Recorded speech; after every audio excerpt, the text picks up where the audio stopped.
Welcome to the Rock is George podcast. I'm your host, George Dionne. Thank you for tuning in. Be sure to hit like, follow, or subscribe on the platform that you're listening to us on. You can also check out my work at the loudest.com on the planet, knac.com, for exclusive hard rock and heavy metal interviews, live show coverage, album reviews, and more. My guest for episode 180 is frontman Wolfbeard BRADY of the pirate-themed folk rock act, The Dread Crew of Oddwood. The band has a new album on the way. It's called Rust and Glory. It's their 5th studio album. It's set for independent release on March 15th.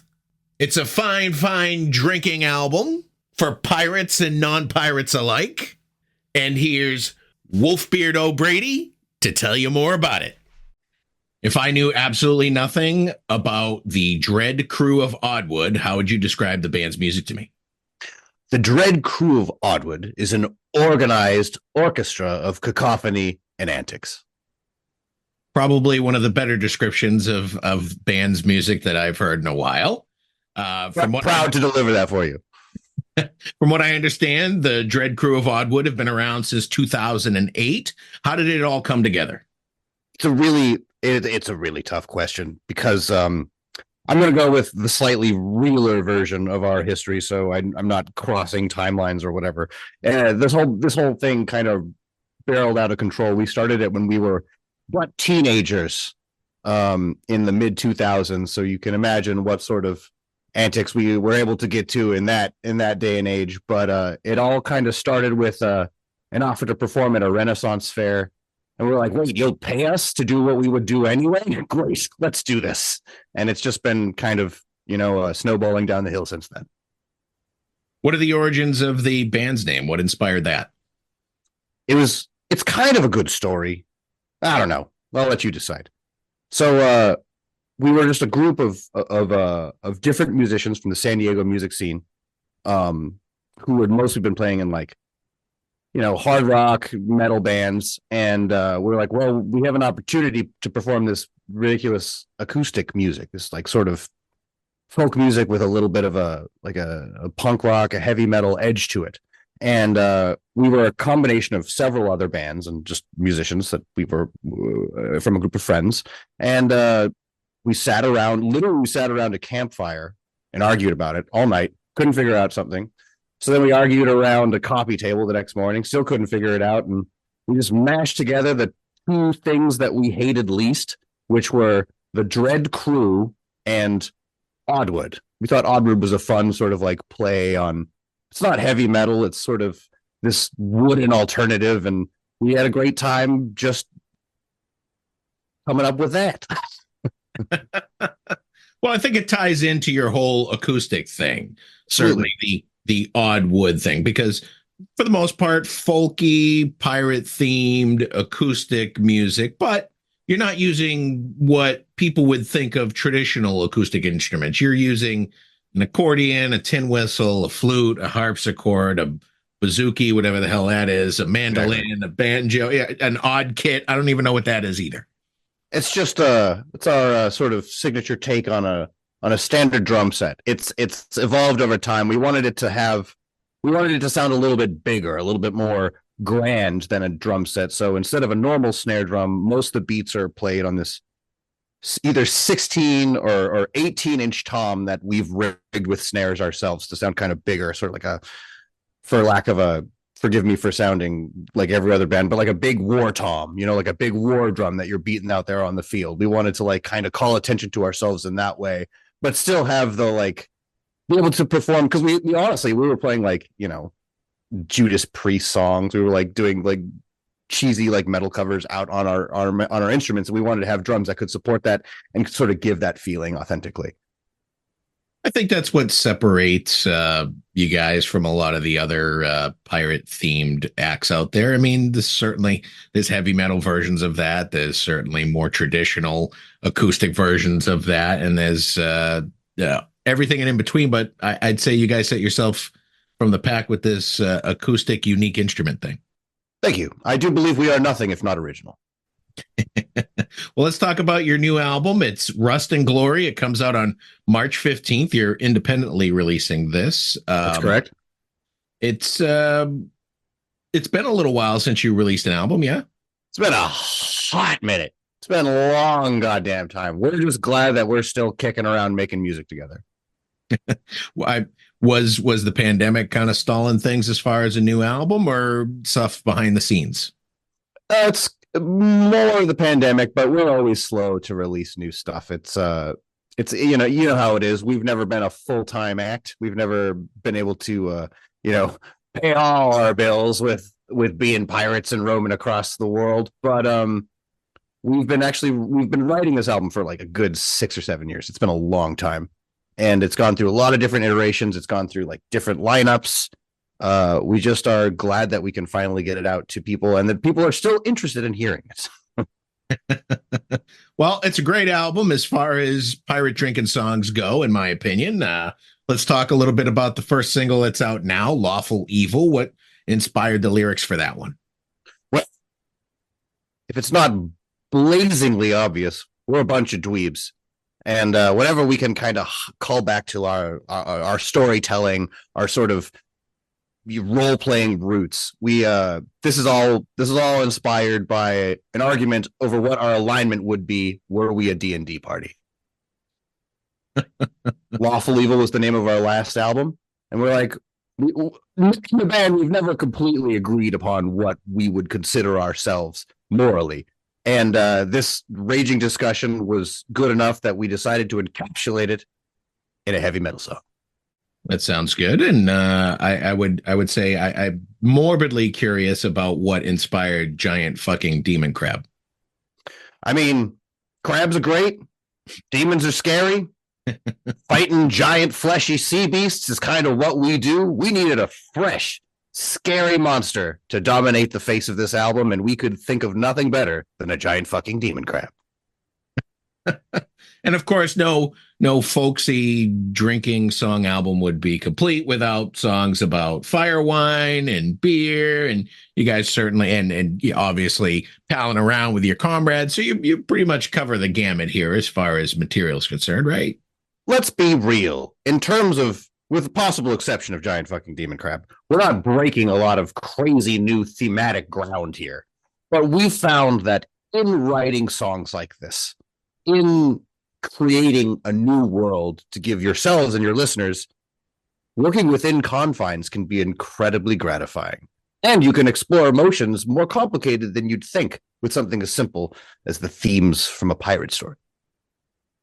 Now, is the revenge prawn kind of the backup soldier for the giant fucking demon crab? So that's a good one, actually. This song, Revenge Prawn, it's a play on words. If you haven't figured it out, just think about it. You'll get there eventually, I'm sure.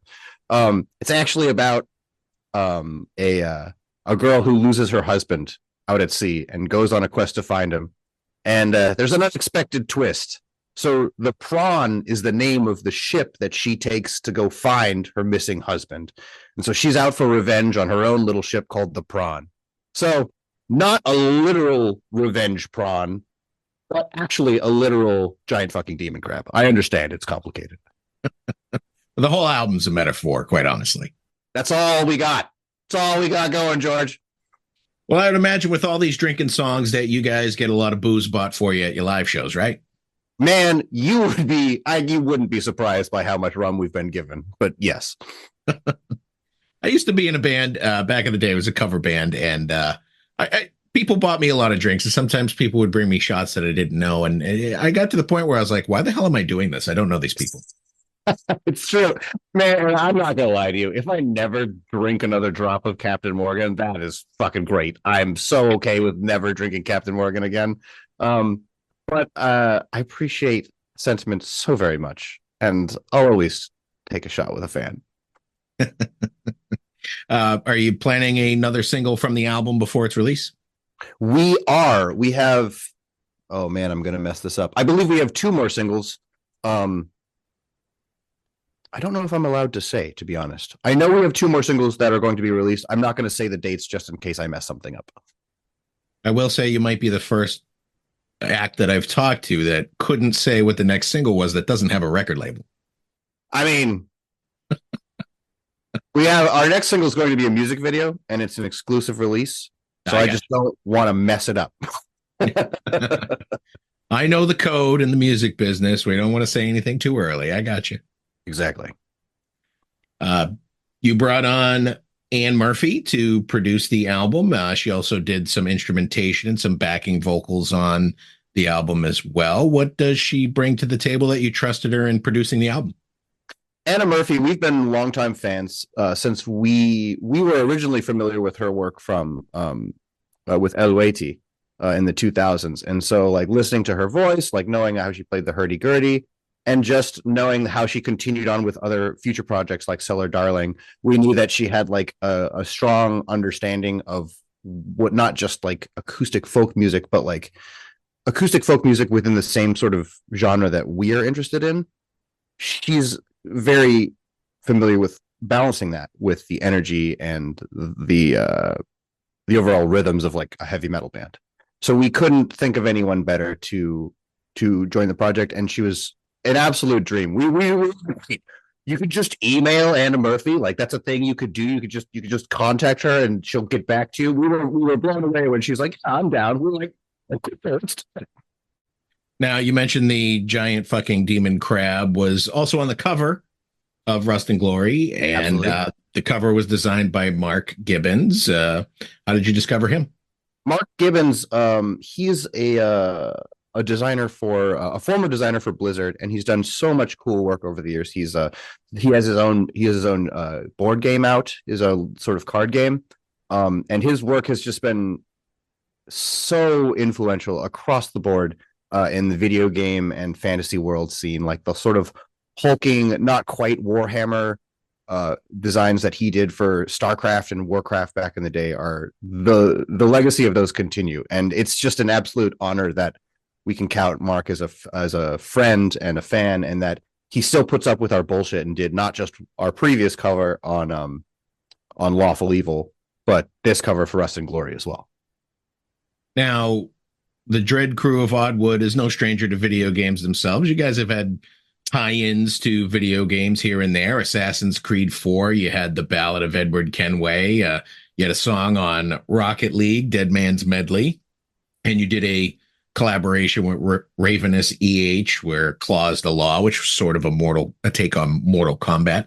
Oh, 100%. We were like, how could it be more Mortal Kombat 1, Mortal Kombat 2? Let's talk about the music that ended up in the video games. Was that because of your tie-in with Mark Gibbons? You know, I actually don't know how we ended up doing how we got that gig to do the crossover with Assassin's Creed. I know that the song was, we wrote it in tandem with Penny Arcade, who are like, they do a bunch of like comics and like nerd culture. They have a blog. I'm sure you're familiar with Penny Arcade. And they had us do that song, but like we've just always been into, we're dweebs since we were kids. Video games have been our thing. Like our music has always been about taking yourself to another place, sort of creating a new world, a new space. And that's a direct echo of the influence that we had growing up with video games and playing games like Final Fantasy series, playing games like Legend of Zelda, all of those old role-playing games and adventure games are just what called to us. So whenever we get an opportunity to be involved with that scene, we welcome it. You got a vinyl edition of Rust and Glory coming out. Lawful Evil was pressed with excrement and urine and that blue goo they put in an outhouse. What is the pressings for Rust and Glory made of? You got one that's ocean blue and one that's red and black splatter. Man, you got blue toilet water and you got blood and guts. What else you need? We got tired of dealing with the pressed human waste. So we're going with cleaner instruments this time. These vinyls look fantastic, by the way. I don't know who you're using to press them, but they look great. Thanks very much. I'm excited to get the final product in our hands. Difficult for an independent band like yourself to get some vinyl pressings in a timely fashion. It doesn't matter who you are. It's always hard to get vinyl pressings in a timely fashion. But so far things are going on schedule. We should have our albums ready to ship and available at our merch booth on tour this March and April. You've worked independently for the most part for most of the band's existence. Have you shopped your material to labels, or is it just easier having all that control? We were interested in getting some sort of representation, or at the very least some management for this record, but you know, I understand it's been a long time since we had a major string of performances. Like our last major tour in Europe was in 2019. There's been a lot. Obviously, we've all musicians have experienced the bumps in the road that came with the pandemic, but there's been some personal changes as well that have made that sort of thing difficult. And at the time that we were writing the album, we did shop it around a little bit, and nobody was ready to fully commit. So we figured we'll prove ourselves with this album and see what comes of it. You know, I've actually heard that from a couple different bands, that if there's a break in your productivity, that it's tougher to get back into the wheel of things. It's tougher to get booked again. It's tougher to get on these festivals just because you took a little break. Yeah, it's all you know, it's a game of who you know, and making the right connections and helping the people out that you can in the moments. And you know, if you fall out of that cycle, there's other bands that are going to take your place, and we understand that is a necessary evil of the way that the industry works, and we're just excited to prove ourselves and get back out there. Well, you're getting back out there in March on the Battle Ballads North American tour with TROLLFEST, and I can't pronounce Ether Realm. Yeah, I had a hard time finding that A on the keyboard there. I have to Google it myself. It's actually there. I couldn't believe that. But March 28th, April 26th, North America. You must be excited about this one. I can't wait. Playing with honestly, every band on this lineup is a dream band to tour with. We've known ÆTHER REALM for a long time. We got to meet and hang out with TROLLFEST when we played Wacken Winter Nights in 2019, or actually I think it was 2018. I don't know, one of those. And playing with Tears a Dream. We've been fans for a long time, and we can't wait to not just be a part of this tour, but also that the tour is named Battle Ballads. That kicks ass. Are there any particular tour stops you're looking forward to? Any particular towns or cities that you really love? I love Montreal. Montreal is such a cool town. I mean, Canada in general is so welcoming to metal, even more so in the winter for some reason. So I'm excited to be back in Canada. I'm excited to see some of my friends out in the Midwest. I'm just excited to get back on the road and see the country again. It's crazy that it's so easy for American bands to get up into Canada, but it's not so easy for Canadian bands to get down here in America. Oh, my heart goes out to all the Canadian bands that have to make that trek. America doesn't make it easy for you. I mean, granted, we always get stopped and searched at the border when we're going into Canada, but it's a lot harder for Canadians to get their work visas to come here than it is for us to go up there. Do you have any plans for live performances after this tour run? We are sort of toying with the idea of a big album release show, a local show for us here in Southern California. But we do have to wait until a certain date after the tour before we're allowed to do that. So we haven't booked it yet. Have you played any of the new material live as of now? We have. We've done a handful of shows that we just didn't tell people about over the past couple of years, where it was like mostly private gigs or like public events. We did like a mead festival. We've done a few private parties and weddings. And during those events, we kind of test drove a few of these songs. And even before that, on our last tour, we were playing a couple of these just to kind of see, you know, you never really know how a song is going to feel until you've played it live like 4 or 5 times. And we just wanted to get that experience with a couple of these before we tracked them. You've been around since 2008. Obviously, you played a lot of gigs. Was there any one particular gig that you would classify as your favorite, or it stands out because of a particular moment that happened? We we played a gig in New York that was really, really just amazing. We also played a gig in Dublin on a Pirate Fest tour with Ailstorm. That was just so much fun. Let me look up. I believe it was Gramercy Theater for New York. But that show was just so cool. We had a blast. Was there something about the crowd, or was just everybody firing on all cylinders? It was, we were really like tight as a band at that point. We had, drilled through this music a bunch of times. And then we also played on the same tour as the show in Ireland in Dublin. We played a show at the Forum in London. That was just awesome. And that was on the tour with Ailstorm in 2018. So on the flip side of that, have you had, or do you remember any shows that went terribly wrong or comically wrong, a la Spinal Tap? Oh man, shows that have gone wrong.